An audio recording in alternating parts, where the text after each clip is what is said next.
Bocah nakal itu, dengan ekspresi jahilnya, mengejek Jiwon sebagai seorang penakut. Ia menertawakan Jiwon, yang merupakan seorang pria, tetapi takut dengan katak. Mendengar ejekan itu, Jiwon merasa bingung dan sedikit khawatir, terutama ketika melihat katak besar yang dipegang bocah nakal itu. Sementara itu, Yeondu, yang juga merasa takut, memejamkan matanya dan memeluk Jiwon dengan sangat erat. Ia benar-benar takut terhadap hewan bernama katak tersebut. Bocah nakal itu tertawa senang sambil menatap Yeondu dan Jiwon. Ia tidak menyangka bisa menemukan seorang pria dewasa yang ketakutan saat melihat hewan lucu seperti katak. Jiwon, yang melihat bocah nakal itu tersenyum puas karena telah mengejeknya, dengan tegas mengatakan bahwa dirinya bukan takut pada katak, melainkan hanya tidak ingin bersentuhan dengan hewan seperti itu. Namun, bocah nakal itu tetap menatap Jiwon dengan tatapan mengejek. Dengan wajah marah, Yeondu mendekati bocah nakal itu dan berteriak, "Hei, beraninya kamu mengatakan bahwa Papa Yeondu adalah seorang penakut?" Bocah nakal itu hanya tertawa sinis dan berkata bahwa Yeondu bodoh. Ia kembali menegaskan bahwa Papa Yeondu memang seorang penakut, seorang pria dewasa tetapi tidak berani menyentuh seekor katak lucu. Namun, Yeondu tetap bersikeras bahwa papahnya bukan orang penakut. Hal itu membuat bocah nakal tersebut menantang Yeondu untuk membuktikannya. Ia berkata bahwa jika Yeondu berani menyentuh katak itu, maka ia akan mengakui bahwa Papa Yeondu bukan seorang penakut. Jiwon yang mendengar tantangan itu merasa cemas dan khawatir terhadap Yeondu. Ia menatap putrinya dan berpikir bahwa Yeondu pasti tidak akan sanggup melakukannya. Bahkan, hanya dengan melihat katak itu, Jiwon sudah merasa sangat mual dan ingin muntah. Tiba-tiba, katak itu terlepas dari tangan bocah nakal tersebut dan melompat ke arah Yeondu. Yeondu terkejut dan mundur sambil berteriak, "Kia-a-a!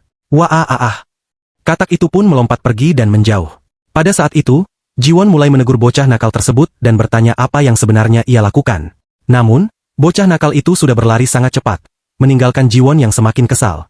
Jiwon hanya bisa menatap kepergian bocah itu dengan wajah kesal sambil bergumam. Bocah nakal itu benar-benar mengerikan.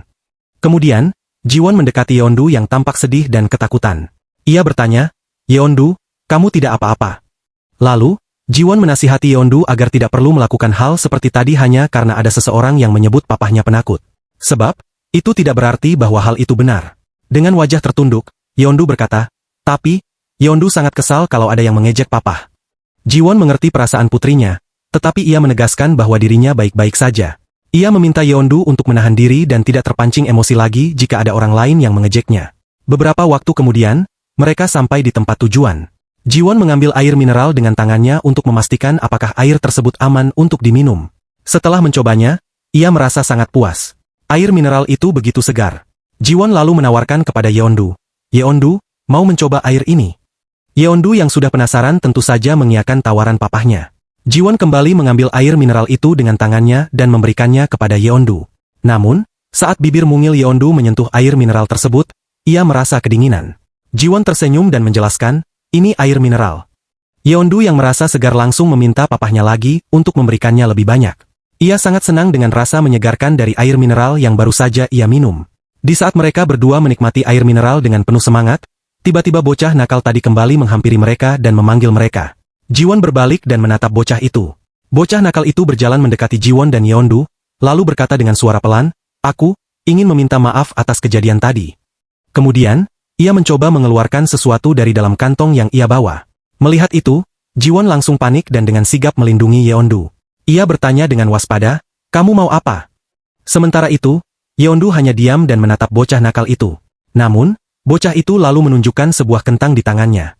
Dengan wajah merah, ia berkata dengan lembut, "Kata mamaku, kentang musim semi ini sangat enak jika dimakan." Mendengar kata kentang musim semi, Jiwon tiba-tiba merasa familiar. Ia seperti pernah mendengar nama itu sebelumnya. Kemudian, ia teringat bahwa saat masih muda, ada seorang wanita yang pernah memberikannya kentang musim semi juga. Namun, bukan itu yang menjadi masalahnya sekarang. Jiwon justru bingung dan bertanya-tanya, kenapa wajah bocah nakal itu memerah? Lalu, ia mulai berpikir, jangan-jangan bocah nakal ini menyukai Yeondu. Dengan senyum menggoda, Jiwon bertanya, "Hei, apa kamu naksir Yeondu?" Bocah itu langsung panik, wajahnya semakin merah, dan ia berteriak, "Apa yang kamu katakan? Tidak mungkin." Melihat reaksi bocah nakal itu, Jiwon yakin bahwa ia menebaknya dengan benar. Sementara itu, Yeondu, dengan wajah polos, bertanya pada papahnya, "Papa, apa itu naksir?" Jiwon menoleh ke arah Yeondu dan hendak menjelaskan, naksir itu adalah. Namun, sebelum Jiwon bisa menyelesaikan kalimatnya, bocah nakal itu buru-buru berteriak, "Jangan bilang ke Yeondu." Ia dengan tergesa-gesa meminta Jiwon untuk tidak memberitahukan arti naksir kepada Yeondu. Akhirnya, bocah itu mendekati Yeondu dan menyerahkan kentang itu padanya. Yeondu menerimanya dan bertanya, "Ini untukku." Bocah itu mengangguk dan berkata, "Kata mamaku, kentang musim semi ini rasanya pasti enak." Yeondu tersenyum dan berkata, "Terima kasih." Setelah menerima kentang itu, Yeondu berlari ke arah papahnya dan berkata, "Papa, katanya ini enak. Ayo kita coba." Melihat kejadian itu, bocah nakal tersebut langsung terkejut dan frustrasi. Ia tidak menyangka bahwa dirinya begitu cepat dibuang dan dilupakan. Dengan penuh kebingungan, ia bertanya dalam hati, "Apa ini semua nyata?" Melihat reaksi bocah itu, Jiwon hanya tersenyum kecil. Ia berpikir, sepertinya aku tidak seharusnya memakan kentang ini. Akhirnya, Jiwon berkata, Yeondu yang menerima hadiahnya. Jadi Yeondu juga yang harus mencicipinya lebih dulu. Yeondu menatap Jiwon dan mengulangi pertanyaannya, "Aku harus mencicipinya dulu." Kemudian, Yeondu mulai menggigit kentang itu. Setelah mencobanya, ia tersenyum lebar dan berseru, "Enak." Sementara itu, bocah nakal yang ada di belakangnya merasa lega karena Yeondu menyukai pemberiannya. Setelah Yeondu mencicipinya, ia memberikan kepada papahnya untuk dicoba. Setelah Jiwon mencicipi, ia terkejut bahwa kentang musim semi ini benar-benar sangat enak. Melihat Yeondu dan Jiwon menyukai kentang pemberiannya, bocah nakal itu berpamitan untuk pergi. Namun, Jiwon menghentikan bocah itu dan menanyakan namanya. Bocah nakal itu berbalik dan menatap Jiwon, lalu mengatakan bahwa namanya adalah Seondong. Ia juga menjelaskan bahwa dirinya bukan bocah nakal. Jiwon mendekatinya dan bertanya apakah Seondong juga mengambil air mineral di mata air. Jika benar, Jiwon ingin meminta tolong kepadanya untuk membantunya mengambil air juga, karena Jiwon masih baru di lingkungan ini. Namun, Seondong dengan tegas menolak. Ia tidak mau. Bahkan, ia menyuruh Jiwon untuk melakukannya sendiri karena memiliki tangan dan kaki. Namun, Jiwon tidak marah. Ia justru berbalik menatap Yeondu dan, dengan senyumannya, berkata, "Yeondu, apa yang aku katakan sebelumnya tentang naksir, itu adalah..." Seondong langsung panik dan berteriak menghentikan Jiwon agar tidak bicara lebih jauh lagi. Sementara itu, Yeondu hanya diam memandanginya. Pada akhirnya, sebuah botol besar terisi penuh dengan air mineral dari mata air. Dan ternyata, Seondonglah yang terpaksa melakukan pekerjaan itu untuk Jiwon. Lalu, kenapa Jiwon melakukan semua ini? Tentu saja karena ia ingin mengganggu Seondong. Tujuannya sangat sederhana. Seondong hanya meminta maaf kepada Yeondu tetapi tidak kepada dirinya. Maka dari itu, inilah kejahilan Jiwon. Anak kecil pun ia balas dengan keusilan. Setelah Seondong selesai mengisi penuh botol air, Jiwon berterima kasih dan mengajaknya untuk ikut ke desa bersama mereka. Tentu saja Seondong protes. "Kenapa aku harus melakukan semua ini?" tanyanya. Namun, jawaban yang ia dapat dari Jiwon hanyalah bisikan kepada Yeondu untuk menjelaskan apa arti naksir. Karena tidak ada pilihan lain, Seondong pun akhirnya menyerah dan berkata bahwa ia akan ikut. Ia bahkan mengatakannya berulang kali agar Jiwon berhenti menjelaskan kepada Yeondu tentang arti naksir. Saat berjalan membawa botol penuh air mineral, Seondong mulai protes. Ini sudah tidak benar. Jiwon menoleh ke belakang dan melihat Seondong yang kesulitan membawa air tersebut. Ia berpikir bahwa hukumannya sudah cukup dan mulai mempertimbangkan apakah ia harus melepaskan bocah itu sekarang. Yeondu juga menoleh ke belakang dan berkata kepada papahnya, "Itu pasti berat jika dibawa sendirian. Aku ingin membantu membawanya juga." Lalu, Yeondu menatap Seondong dan mengulurkan tangannya sambil berkata, "Biarkan aku membantumu membawanya." Namun, dengan wajah merah, Seondong menolak. "Aku bisa membawanya sendiri," katanya. Yeondu tetap bersikeras. "Itu pasti berat," katanya lagi sambil terus mengulurkan tangannya untuk meraih botol air tersebut. Seondong semakin memerah. "Bodoh, kau hanya menggangguku saja," katanya kepada Yeondu. Mendengar itu, Yeondu berteriak marah. "Aku tidak bodoh." Jiwon sangat senang melihat kelakuan kedua bocah itu. Terutama Seondong, yang berusaha bersikap baik di depan Yeondu dan mencoba tidak berkata kasar. Tetapi pada akhirnya tetap keluar juga. Jiwon berpikir, Seondong tidak akan pernah bisa mengubah kebiasaannya. Lalu, Jiwon menanyakan umur Seondong. Seondong menatap Jiwon dan menjawab, "Aku berumur 6 tahun." Jiwon tidak menyangka bahwa usia Seondong hanya terpaut 1 tahun dari Yeondu. Mendengar itu, Seondong bertanya, "Jadi Yeondu berumur 5 tahun?" Jiwon mengonfirmasi bahwa itu benar, yang berarti Seondong adalah kakak Yeondu. Mendengar kata, "kakak", Yeondu langsung tersenyum bahagia dan memanggil Seondong, "kakak." Hal itu membuat Seondong terkejut, tetapi dalam hati ia merasa senang. "Aku 6 tahun, jadi kau harus mengingatnya. Dan juga, jangan pernah meremehkan aku," kata Seondong dengan penuh percaya diri. Sedangkan Yeondu terus memanggilnya, "kakak," dengan ceria. Akhirnya, Seondong yang mulai malu pun menyerah dan membiarkan Yeondu membantunya membawa botol air mineral tersebut. Setelah perjalanan panjang, mereka akhirnya sampai di rumah nenek. Nenek meminta botol berisi air mineral itu. Jiwon lalu bertanya kepada nenek. Apa nenek masih butuh bantuan lagi? Namun, dengan nada jutek, nenek menjawab. Ngomong apa sih? Sana pergi istirahat. Melihat sikap neneknya, Jiwon merasa ingin segera pulang ke Palembang. Namun, apa daya, jadwal keretanya baru ada besok. Sebelum pergi untuk istirahat, Jiwon bertanya kepada neneknya. Nenek, apakah kenal bocah bernama Seondong? Nenek yang kesal langsung menjawab. Apakah anak menyebalkan itu melakukan sesuatu padamu? Jiwon tersenyum kecil dan bertanya balik. Nenek bilang Yeondu itu bocah nakal, dan Seondong itu anak menyebalkan. Jadi, aku ini apa? Nenek semakin kesal. Kau mau mempermainkanku lagi? Hah? Bajingan. Jiwon terkejut dan penasaran. Apa arti kata itu, Nek? Tanyanya. Sebelumnya, Jiwon pernah mencoba mencari arti kata yang neneknya sering ucapkan di internet. Ia mengira mungkin ada arti lain atau hanya sekadar logat. Namun, ia tidak menemukan jawabannya.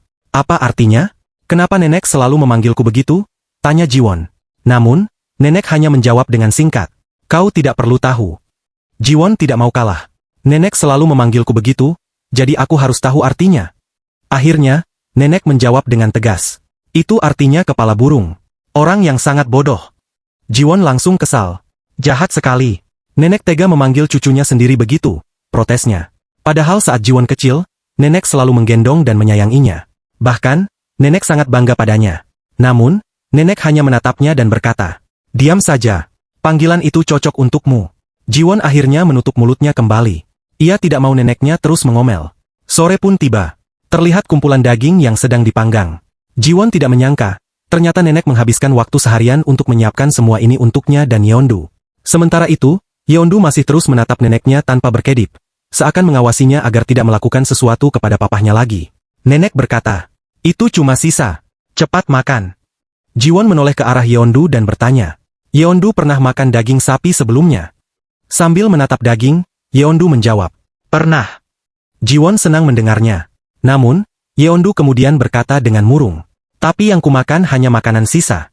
Mendengar itu, Jiwon mengerti maksudnya.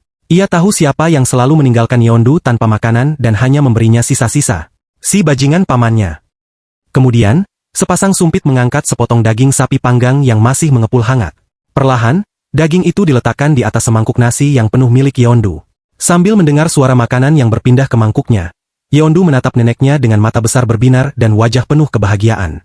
Dengan nada penuh antusias, ia bertanya, Nenek, apakah aku boleh memakannya? Nenek yang dikenal dengan sifat juteknya menatap Yeondu tajam.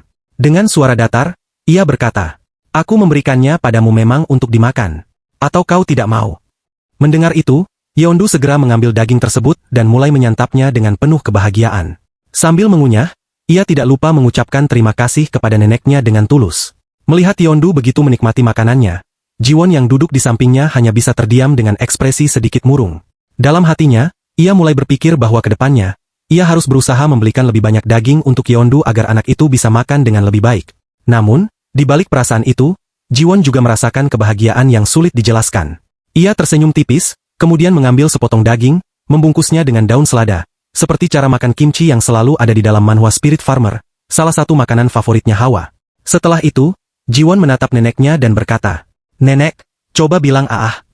Nenek hanya menatapnya dengan ekspresi sinis, seolah mempertanyakan maksud dari tindakan cucunya itu. Jiwon pun menjelaskan, tadi nenek marah-marah karena aku membawa Yeondu terlalu cepat saat mencari air mineral. Jadi, aku ingin meminta maaf.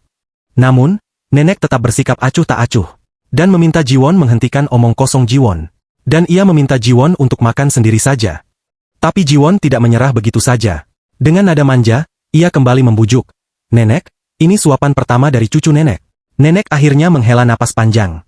Ia menutup matanya sejenak sebelum perlahan membuka mulutnya, menunggu suapan dari Jiwon. Saat mengunyah daging tersebut, nenek langsung mengeluh. Daging ini terlalu murah. Apa kau ingin membuat mulut nenek robek dan cepat meninggal? Jiwon menatap neneknya dan baru menyadari bahwa potongan daging yang ia berikan memang terlalu besar untuk sekali suap. Dalam hati, ia mulai menyesali keputusannya tadi. Apakah ia seharusnya tidak menyuapi nenek? Setelah makan selesai, Jiwon mengucapkan terima kasih kepada nenek dan menawarkan diri untuk mencuci piring. Sementara itu, Yeondu sudah bersandar di pangkuannya dengan mata terpejam. Namun, tak lama kemudian, nenek memanggil Jiwon dengan tegas. Jiwon tersentak kaget. Ini pertama kalinya nenek memanggil namanya dengan benar. Aku mendengar hal itu, ujar nenek tiba-tiba. Jiwon mengerutkan kening. Hal itu? Maksud nenek apa? Nenek menatapnya tajam. Aku mendengar apa yang terjadi saat pemakaman. Jiwon sudah menduga semua itu, nenek tidak mungkin memanggilnya dan membiarkannya tinggal di sini tanpa alasan. Jiwon melirik Yeondu yang masih terlelap di pangkuannya. Jika nenek mengetahuinya, maka semuanya masuk akal. Dengan sedikit kekhawatiran, ia bertanya, apa yang mereka katakan? Nenek mulai berbicara mengatakan mereka hanya membicarakan tentang anak itu dan berkata bahwa kau membawanya begitu saja. Jiwon hanya bisa menghela napas dengan pelan dan bertanya, hanya itu? Nenek menganggukkan kepalanya dan berkata bahwa itu benar. Tapi setelah mendengarnya, nenek merasa itu terlalu konyol, jadi dia bertanya lagi kepada mereka dengan lebih rinci. Nenek juga ingin tahu apakah Jiwon benar-benar membawa Yeondu tanpa mengatakan apapun. Jiwon mendengarkan dengan seksama, merasa semakin penasaran dengan bagaimana kerabat mereka memandangnya. Nenek melanjutkan ceritanya, mereka bilang Jiwon langsung membawa Yeondu dan segera pergi begitu saja, tanpa menjelaskan apapun pada mereka sedikitpun. Jiwon tersenyum miris. Ternyata mereka lebih buruk dari yang aku duga. Ia lalu menatap neneknya dan bertanya, jadi, nenek ingin mengatakan apa kepadaku? Nenek menatapnya tajam dan berkata dengan tegas, aku tidak mempercayai mereka. Jiwon sedikit terkejut mendengarnya. Nenek kemudian meminta Jiwon untuk menceritakan apa yang terjadi sebenarnya. Karena nenek ingin mendengar semuanya dari sudut pandang Jiwon. Namun, Jiwon menggeleng pelan menurutnya itu tidak ada gunanya. Meskipun dia menceritakan semuanya kepada neneknya. Dan itu juga tidak akan ada yang berubah. Jiwon enggan mengungkapkan lebih banyak. Lagi pula, mereka semua adalah anak-anak neneknya. Namun, nenek tidak menyerah. Dengan nada lebih serius, ia memaksa Jiwon untuk mengatakan yang sebenarnya. Akhirnya, dengan napas panjang, Jiwon mulai bercerita. Ia menceritakan semua yang terjadi, dari sebelum Yeondu datang, sampai Yeondu datang dan hingga setelahnya. Mendengar itu, nenek tampak sangat marah. Para bajingan itu, aku akan berbicara pada mereka dan meminta mereka membantu dukungan finansial untukmu. Namun, Jiwon segera menolak. Jangan, Nek. Aku tidak menyalahkan mereka. Lagi pula, seperti yang sudah pernah dikatakan seseorang, Yeondu tidak ada hubungannya dengan mereka. Jadi, wajar saja kalau mereka tidak menginginkannya. Dengan nada penuh keyakinan, ia menambahkan, aku membawa Yeondu menemui nenek karena keinginanku sendiri. Jadi, tidak ada alasan bagiku untuk meminta bantuan mereka dalam bentuk apapun. Aku juga tidak menginginkan uang dari mereka. Yeondu sudah menjadi bagian dari keluargaku. Nenek menatap Yeondu yang masih tertidur pulas di pangkuan Jiwon. Dengan nada lembut, ia berkata, benar juga. Anak itu juga sangat menyukaimu. Kemudian, nenek mulai memberikan nasihat. Setelah kau memutuskan untuk membesarkannya, jangan pernah mundur. Rawat dia dengan baik. Jiwon hanya bisa tersenyum dengan tulus. Dan meminta neneknya untuk tidak khawatir, dia merasa bisa membesarkan Yeondu dengan baik, terutama karena ada bantuan nenek. Dengan penuh rasa syukurnya, ia berterima kasih kepada neneknya dari lubuk hatinya yang terdalam. Tapi nenek hanya mendengus kecil dan meminta Jiwon cepat tidur. Dan memintanya untuk tidak banyak bicara. Jiwon tertawa kecil dan mengangguk, meskipun ia masih ingin membantu mencuci piring. Namun, nenek langsung memarahinya dan menyuruhnya melakukannya besok pagi saja. Keesokan harinya, Jiwon dan Yeondu berpamitan pulang. Dengan wajah kesal, nenek melambaikan tangan sambil berkata kepada mereka untuk cepat pergi. Nenek berkata ia sudah muak melihat wajah mereka berdua. Namun Jiwon hanya tertawa dan berkata, bahwa mereka akan menikmati makanan yang sudah nenek siapkan untuk mereka. Namun, nenek dengan ketus menjawab terserah. Dan mengatakan bahwa itu hanyalah makanan sisa. Sebelum pergi, Jiwon meminta Yeondu untuk mengucapkan salam perpisahan kepada nenek. Yeondu menunduk dan berkata pelan, selamat tinggal, Nek. Melihat itu, Jiwon bertanya kepada Yeondu, apakah Yeondu menjadi sedih karena meninggalkan nenek. Yeondu mengangguk dengan wajah sedih. Tiba-tiba, terdengar suara nenek yang berkata, kalau sedih, tinggal saja di sini. Jiwon terkejut dan dengan panik berteriak menolak hai itu. Sementara nenek menatapnya tajam ke arah Jiwon dan berkata, lihatkah bajingan ini? Berteriak di depan neneknya seperti itu. Jiwon hanya bisa terdiam melihat kelakuan unik neneknya. Ia kira mereka akan pergi dengan perpisahan yang lebih hangat. Sedangkan Yeondu berlari mendekati nenek. Yeondu mulai berkata, nenek, bolehkah Yeondu dan papa datang lagi ke sini? Nenek memalingkan wajah dan berkata terserah mereka. Tapi ia juga menekankan bahwa lain kali datang, setidaknya mereka membawakan sesuatu yang mahal. Jangan seperti sekarang tidak membawa apapun. Jiwon menatap neneknya dan merasakan perasaan aneh di dadanya. Dan bertanya-tanya dalam hatinya, apa ini?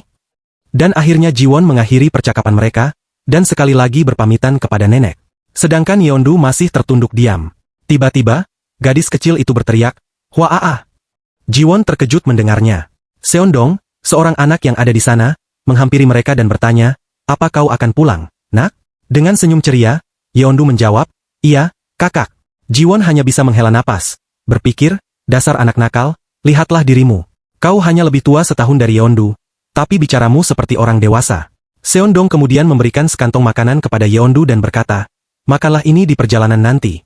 Menerima makanan itu, Yeondu berseru senang, dan berkata, "Terima kasih banyak, kakak." Dengan wajah sedikit merah, Seondong akhirnya bertanya, "Apakah Yeondu akan datang ke sini lagi?" Yeondu terdiam, terlihat sedikit sedih. Namun, Jiwon segera menjawab, "Tentu saja, kami akan datang lagi." Akhirnya, mereka pergi bersama pria yang sebelumnya menjemput mereka. Seondong hanya bisa berdiri diam, menatap kepergian mereka. Begitulah kisah kunjungan Jiwon dan Yeondu di desa berakhir. Di sebuah toko, Jiwon bekerja seperti biasanya, menjaga toko sekaligus menjadi kasir. Jam kerjanya pun sama seperti hari-hari sebelumnya. Namun, hari ini terasa lebih lama dari biasanya. Seolah waktu berjalan begitu lambat, membuatnya terus menunggu hingga akhir shiftnya tiba. Ada satu hal yang berubah dari rutinitasnya hari ini, tidak ada Yeondu yang duduk di sampingnya. Jiwon menatap kursi kosong di sebelahnya, tempat di mana Yeondu biasanya duduk. Ia sadar sudah hampir 8 jam berlalu, tetapi perasaan rindu semakin menggelayut di hatinya. Ia bertanya-tanya, apakah Yeondu baik-baik saja? Jiwon merasakan kecemasan yang sama seperti kebanyakan orang tua saat pertama kali harus melepaskan anak mereka. Pagi tadi, ia menitipkan Yeondu ke tempat penitipan anak untuk pertama kalinya. Begitu tiba di sana, Yeondu langsung menarik perhatian para pengasuh. Mereka kagum dengan kecantikan dan kelucuan gadis kecil itu. Karena itulah, Jiwon akhirnya memutuskan untuk tidak terlalu khawatir. Ia yakin, kemanapun Yeondu pergi, anak itu akan selalu dicintai dan dijaga dengan baik. Waktu akhirnya berlalu, dan shift Jiwon pun berakhir. Ia telah berganti tugas dengan pegawai lain. Namun, berbeda dari biasanya, kali ini ia merasakan kebahagiaan yang luar biasa. Perasaan senang dan lega menyelimuti dirinya. Kehadiran Yeondu telah mengubah hidupnya. Jika dulu hari-harinya dihabiskan dengan kebosanan dan kejenuhan, kini semuanya berganti menjadi rindu dan penantian untuk bertemu kembali dengan Yeondu. Dengan semangat, Jiwon segera bergegas pulang ke kontrakannya sebelum menjemput Yeondu. Saat dalam perjalanan pulang, tiba-tiba ponselnya berdering. Chae Yuno meneleponnya. Setelah mengangkat telepon itu, Jiwon mendengar Yuno bertanya, "Kapan kau akan datang?" Jiwon mengerutkan kening, bingung dengan pertanyaan itu. Mereka bahkan belum berjanji untuk bertemu, tetapi Yuno tiba-tiba menanyakan kapan ia akan datang. Percakapan mereka pun berlanjut cukup lama hingga akhirnya Jiwon bertanya, "Junso dan Seongjeon ada bersamamu?" Dengan nada santai, Yuno menjawab, "Tentu saja. Kami semua ada di sini, menunggumu di depan pintu kontrakanmu." Jiwon terkejut. "Apa? Kenapa kalian ada di sana? Dan, bagaimana kalian tahu di mana aku tinggal?" Namun, sebelum Yuno bisa menjawab, Jiwon tiba-tiba teringat. Beberapa hari yang lalu, ia sempat mengobrol dengan Yuno lewat pesan singkat dan tanpa sadar memberitahukan alamat tempat tinggalnya. Sekarang ia menyadari, ini pasti sudah menjadi rencana Yuno sejak awal. Jiwon mendesah kesal. Mereka datang tanpa memberitahu terlebih dahulu dan langsung memutuskan tempat pertemuan di kontrakannya. "Aku tahu kalau aku mengajakmu bertemu di tempat lain, kau pasti akan menolak." Yuno membela diri. Jiwon mendengar suara tawa di ujung telepon, tetapi ia sudah terlalu malas untuk berdebat. Tak lama, ia akhirnya tiba di depan kontrakannya. Di sana, teman-temannya sudah berdiri menunggunya. Pria berkacamata tersenyum lalu berkata, "Kau terlihat lebih buruk daripada terakhir kali kita bertemu." Sementara itu, pria lainnya mengeluh, "Cepat buka pintunya. Kakiku sudah sangat pegal berdiri terlalu lama di sini." Di sisi lain, seorang pria yang membawa kantong penuh botol minuman hanya tersenyum santai sambil menatap Jiwon. Jiwon hanya bisa diam memandangi teman-temannya yang datang secara tiba-tiba. Namun, rasa kesalnya semakin memuncak. Tanpa berpikir panjang, ia langsung meraih leher Yuno dan menguncinya. "Hei, lepaskan! Tolong aku!" Yuno berteriak panik, meminta bantuan teman-temannya. Namun, Jiwon hanya menyeringai dan berkata, "Apa yang kau harapkan? Mereka pasti akan membiarkanmu kesusahan di bawah tanganku ini." Jiwon semakin kesal ketika menyadari teman-temannya bahkan membawa banyak botol minuman bersamanya. Dan akhirnya mereka bertiga pun masuk ke dalam, mereka mulai melihat-lihat tempat tinggal Jiwon. "Heh? Kau punya pull up di sini?" Salah satu temannya bertanya heran. Sementara itu, Yuno sudah sibuk berkeliling, melihat apa saja yang ada di sekitar ruangan. Pria berkacamata lalu bertanya, "Jiwon, apakah kau punya camilan?" Namun, Jiwon langsung menatap mereka tajam dan berkata, "Aku tidak bisa minum hari ini." Pria berkacamata mengernyit. "Kenapa tidak bisa minum?" Jiwon malah membalikkan pertanyaannya. Bertanya kenapa mereka membawa banyak minuman, padahal mereka harus bekerja besok. Namun, Yuno hanya tertawa dan mengatakan bahwa Jiwon bodoh. Karena besok itu adalah hari libur. Jiwon kesal, itu hari libur bagi mereka, tapi besok ia harus bekerja paruh waktu. Teman-temannya terkejut. Mereka tidak percaya bahkan di hari libur pun Jiwon juga masih tetap bekerja. Tiba-tiba, suara Yuno terdengar, meminta mereka semua melihat apa yang telah ia temukan. Semua mata tertuju padanya. Yuno memegang sebuah gaun kecil berwarna hijau. Membuat pria berkacamata bertanya heran sejak kapan Jiwon memiliki pacar. Salah satu temannya langsung berseru, "Ini gila." Sementara itu, Jiwon hanya menghela napas panjang. Meminta untuk menghentikan omong kosong mereka. Namun, Yuno tetap bersikeras. Ia menunjukkan gaun itu ke semuanya. Dan mengatakan bahwa semua orang pasti tahu kalau ini pakaian wanita. Pria berkacamata memperhatikannya lebih saksama. Lalu ia mengatakan bahwa itu pakaian anak kecil. Dan mereka semua pun mulai bertanya-tanya mengapa ada pakaian seperti itu di kontrakan Jiwon. Akhirnya, ketiga temannya menatap Jiwon penuh rasa ingin tahu. Jiwon, yang sudah lelah dengan semua pertanyaan itu, akhirnya menutup matanya, mencoba menenangkan diri. Setelah menarik napas dalam, ia berkata, "Aku punya seorang putri." Seketika, suasana menjadi sunyi. Teman-temannya hanya bisa terdiam, sulit mempercayai apa yang baru saja mereka dengar. Salam sehat teman-teman channel Manhwa MFA.